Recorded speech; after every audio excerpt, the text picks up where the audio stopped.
श्री सद्गुरू ब्रह्मचैतन्य गोंदवलेकर महाराज यांचे 12 फेब्रुवारीचे प्रवचन. नाम हे सत्स्वरूप आहे. नाम हे रूपापेक्षा निश्चित श्रेष्ठ आहे. त्यामुळे रूपाचे ध्यान मनामध्ये आले नाही तरी नाम सोडू नये.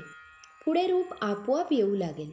रूप हे जड आणि दृश्य असल्यामुळे उत्पत्ती, स्थिती आणि विनाश, वाढ होणे आणि घटणे, जागा व्यापणे आणि जागा बदलणे, कालमानाने फरक पडणे इत्यादी बंधने त्याला असतात. पण नाम हे दृश्याच्या पलीकडे आणि सूक्ष्म असल्यामुळे त्याला उत्पत्ती आणि विनाश, वाढ आणि घट, देशकाल निमित्ताच्या मर्यादा इत्यादी कोणतेही विकार नाहीत. नाम हे सत्स्वरूप आहे. नाम हे रूपापेक्षा व्यापक असते.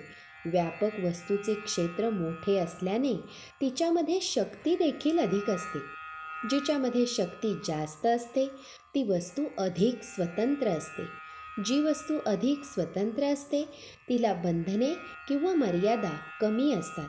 म्हणून नाम हे रूपापेक्षा अधिक व्यापक, अधिक शक्तिमान, अधिक स्वतंत्र आणि अधिक बंधनरहित असते. आपली ज्ञानक्रिया कशी चालते ते पाहू. आपण एका टेकडीवर उभे राहून सृष्टी सौंदर्य पाहिले. त्या पाण्यात कोणकोणत्या क्रिया होतात पहा. प्रथम डोळ्यांमधून प्रकाश किरणे आत गेली. बाह्य पदार्थांचे मनुष्याला ज्ञान व्हायला इंद्रिये हे पहिले साधन आहे. इंद्रियांमधून आत आलेले संस्कार एकत्र करून मन त्यांना वस्तुस्वरूप देते. वस्तुस्वरूप तयार झाल्यावर बुद्धी सारासार विचार करून त्या वस्तूचे यथार्थ ज्ञान आपल्याला करून देते. पण मनुष्याच्या बुद्धीचा व्यापार इथेच थांबत नाही. टेकडीवरून आजूबाजूला पाहत असताना झाडे, वेली, घरे, बागा, माणसे, पक्षी, पाण्याचे तलाव इत्यादी सर्व वस्तूंचे ज्ञान झाल्यावर पुन्हा त्यांचे एकत्रीकरण होऊन ही सृष्टीची शोभा आहे असे ज्ञान आपल्याला होते. म्हणजे अनेकात एकत्व शोधणे हेच मानवी ज्ञानाचे लक्षण आहे. या जगामध्ये कितीतरी वैचित्र्य आढळते. नाना तऱ्हेचे दगड, नाना तऱ्हेचे किडे, नाना प्रकारचे पक्षी, प्राणी या सर्वांची नावे जरी भिन्न असली तरी त्या सर्वांमध्ये असणेपणाचा गुण आहे.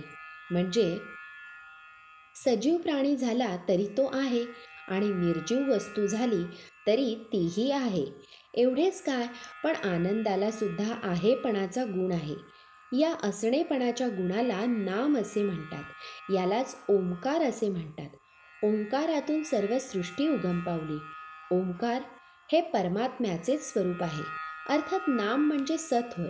म्हणूनच नाम हे सृष्टीच्या आरंभी होते, ते सध्या आहेच आणि सृष्टीचा लय झाला तरी ते शिल्लक राहणारच. नाम म्हणजे ईश्वर होय. नामातून अनंत रूपे उत्पन्न होतात आणि अखेर त्यामध्येच ती लीन होतात. रूप हे नामाहून निराळे राहू शकत नाही. नाम हे रूपाला व्यापून पुन्हा शिल्लक उरते. श्रीराम समर्थ. नाम हे शाश्वत आहे. ते पूर्वी टिकले, आता आहे आणि आपण गेल्यावर ते राहणार आहे. श्री सद्गुरू ब्रह्मचैतन्य गोंदवलेकर महाराज की जय. जय जय रघुवीर समर्थ.